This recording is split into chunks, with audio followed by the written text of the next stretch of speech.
Hi, I'm Pat Kelly.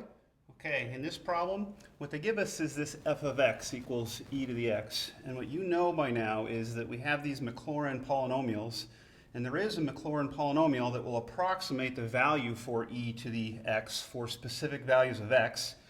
And they're talking about approximating that function at an x value of 0.6.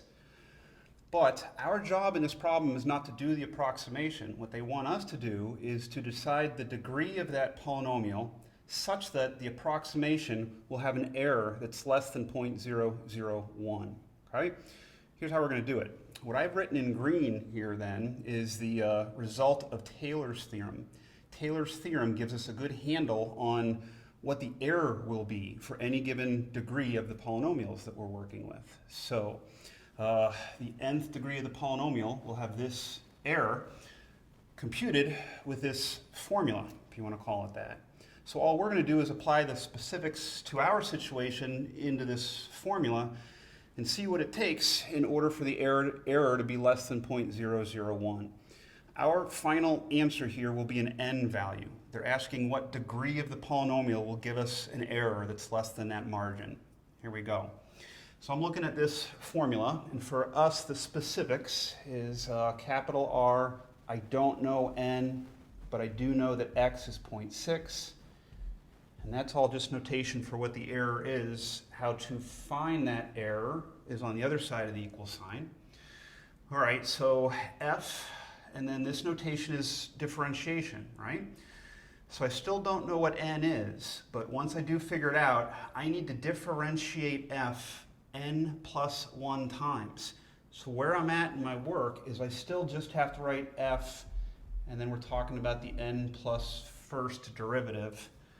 And then we have to evaluate that at some value of z.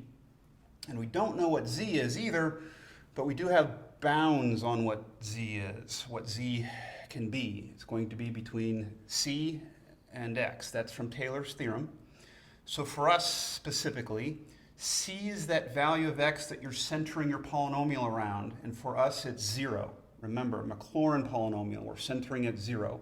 So this compound inequality, I'll drop down here and say that z is going to be between 0 and our x value is that 0.6.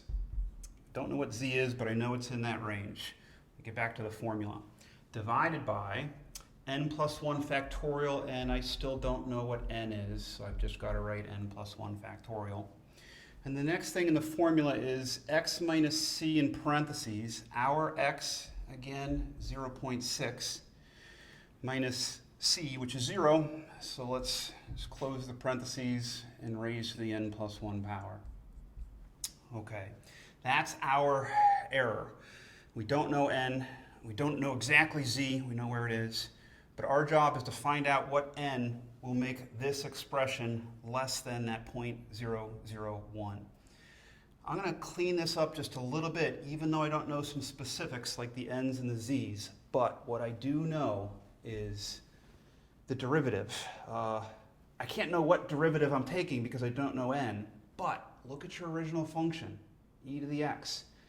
The first derivative is e to the x, and the second derivative is e to the x, and all of the derivatives are e to the x. So even without knowing what n is and how many derivatives I'm taking, I know that that's going to be e raised to the x power, and my argument is z. See, we've cleaned it up already. Divided by n plus 1 factorial, and multiply by 0.6 raised to the n plus 1. Okay.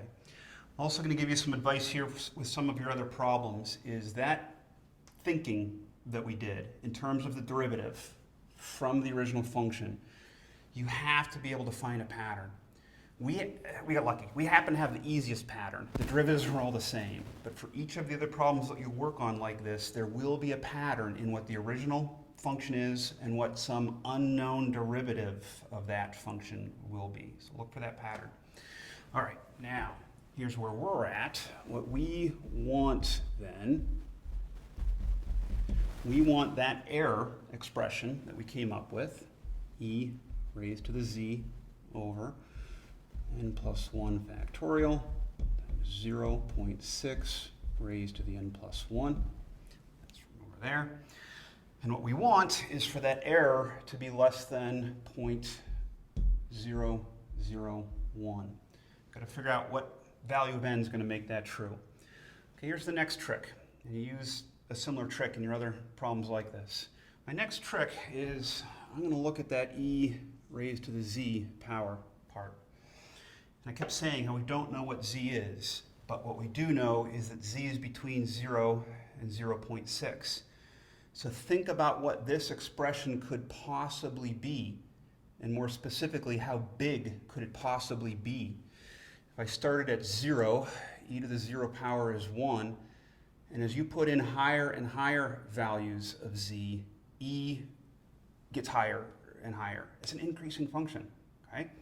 So you can grab a calculator if you want. I'm going to go off to the side and write this. I already did a calculation that e raised to the 0.6 is approximately 1.8.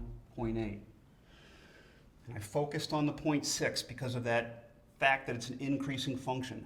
If this is as big as z can get, then e raised to a z power will get no bigger than 1.8. And what I'm going to do is give myself even more of a fudge factor and put a 2 here. Okay, so let me go back to yellow. I'm going to replace what's circled there with a 2 divided by the n plus 1 factorial. Put the 0.6 raised to the n plus 1 power up in the numerator, not that you had to. But we're trying to find out what value of n will make this expression less than 0.001. See, what you've accomplished is this is all now just in terms of n. And all we have to do is find a value for n that's going to make that true. And here's, well, unfortunately, here's where it's not some kind of mathematical method that's going to give you a value for n. You're not going to find an exact value for n. You guess and check, right? So you just try values for n. Try some values for n. Really, it's guess and check. And so when I say try values for n, try like an n equals, let's say 4. Whatever number you want, but I'm going to try 4. I'll go to my calculator. And in my calculator, what I'm calculating is just really even the left-hand side of this inequality with a value of 4 for n. So I've got 2 times 0.6 raised to the 5th power, and then I'm dividing by 5 factorial, that's 120. I'm getting 0.001296. That's the left side of the inequality. Is that less than the 0.001 that they wanted? No. Close, but we missed. So what I'll do is just bump it up, try n equals 5, and I'm back to my calculator. 2 times 0.6 raised to the 5 plus 1, 6, divided by 6 factorial, 720. And this time I'm getting 0.1230, and then a 1296. Is that less than the 001 that they wanted? Whew. Finally, I get my answer of yes. This is what we've accomplished, is we've figured out that an n of 5, or bigger, but 5's the point at which, if I do a 5th degree Maclaurin polynomial and use it to approximate f of 0.6, I will be right with an error margin that's less than 0.001. That's what they wanted, and that's what we did. Thanks, and I hope that helped.